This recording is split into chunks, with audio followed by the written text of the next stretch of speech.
One of the most challenging things about infidelity is that there are some parts of recovery work or repair work that you just have to do alone. Nobody can make you face your fears. No one can do it for you. No one can do repair work for you if you're the unfaithful, and no one can do it for you if you're the betrayed. There's just some parts of recovery work that you have to do alone, and it completely sucks. It's isolating. You feel abandoned. You feel just kind of left for dead in the middle of the driest, hottest, most miserable desert you've ever been in. I just want to validate the fact that there are some parts that require you in the dark chambers of your own heart, in lonely moments that most people will never see. You're doing work. You're forgiving, you're confronting yourself, you're letting go, you're accepting your reality, you're processing your anger, you're forgiving yourself, forgiving other people. I mean, it's a mountain of things that you're going through, and some of it just has to be done alone. But there's a lot of it that doesn't have to be alone. And that's why I just want to tell you that one of the best things that you can do, one of the most helpful steps that you can take, is getting involved in community. Now, before you freak out, I want to tell you that I understand why it can be so hard to actually be vulnerable and reach out for support. I mean, you've just been maybe betrayed and abandoned and rejected by your spouse. So the thought of trying to actually take initiative and build with other people and feel more rejection, more abandonment, more kind of a just rejecting emotion, that's the last thing that you want to feel. If you're an unfaithful spouse, you've probably committed the greatest atrocity of your life, and now you feel rejected and abandoned and left for dead. And to think that you're going to, make yourself vulnerable to people in an online course or what have you, man, the thought of it can just be so intimidating. But I want to talk directly to you betrayed spouses. I just want to really ask you to consider attending our Hope Rising conference. That's going to be coming up this October. It's probably going to be one of the most life-changing, cathartic, and supportive environments that you as a betrayed spouse or partner can be in. Now, I can hear you saying, oh gosh, Samuel, seriously, I'm dealing with so much emotion. Now you're wanting me to put on some nice clothes, catch a flight, make a long drive, and come to be with a bunch of other betrayed men or women that I don't even know. Oh God, please don't make me do that. Listen, I know. I just want to tell you that though there are some things that you have to do alone in recovery, there's a lot of things that you don't have to do.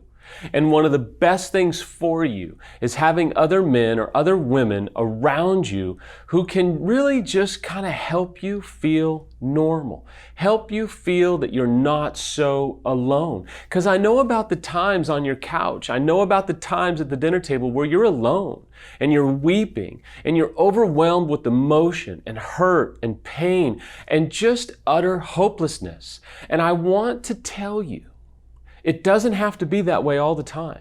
One of the most freeing things that I have heard from betrayed spouses is coming to our Hope Rising conference last year, and the fact that they got to see so many people that they had only communicated with online or on Twitter or through a course. And they were able to look them in the eye and say, man, I'm so glad you're here. They were able to hug each other and just kind of love each other and just make each other not feel so alone. There's something incredible that happens when you're able to relate to someone that doesn't judge you, doesn't shame you, doesn't go, oh, that's just horrible for you, but just goes, oh, that's horrible. I know what that feels like. You must feel A, B, or C. Or they just look at you and love you and go, man, I'm here for you. And what better of a place than a conference with other people who've gone through exactly what you're feeling? No false promises. The Hope Rising conference is not going to magically fix everything. It's not going to make all your pain go away, but it is going to comfort you. And it is going to give you some insight from people that Let me just tell you now, I'm so excited to tell you that MJ Dennis, who you've seen come in here and do interviews with me on trauma, is going to be one of the main speakers at the conference. And she's going to be incredible, judging purely by the amount of views that she continues to get on our website. You don't want to miss that. It's going to be life-changing.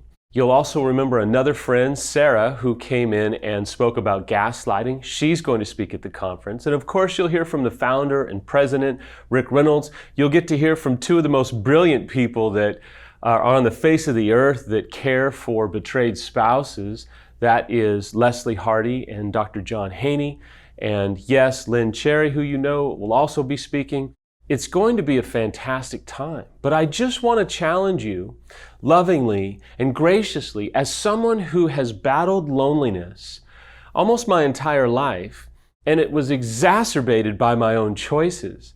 And when I had someone to link arms with, when I had other people around me that maybe were dramatically different in certain parts of their life or beliefs or what have you, but they just linked arms with me and said, man, I get it.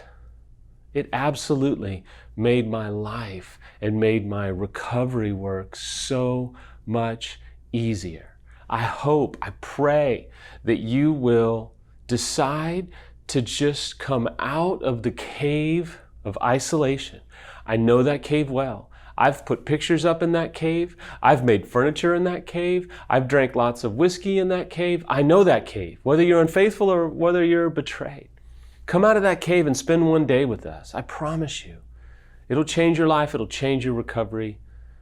I'll be there to give you a hug and just help you feel like, man, I'm so glad that I came to be with other people that just want to help me succeed in my own healing.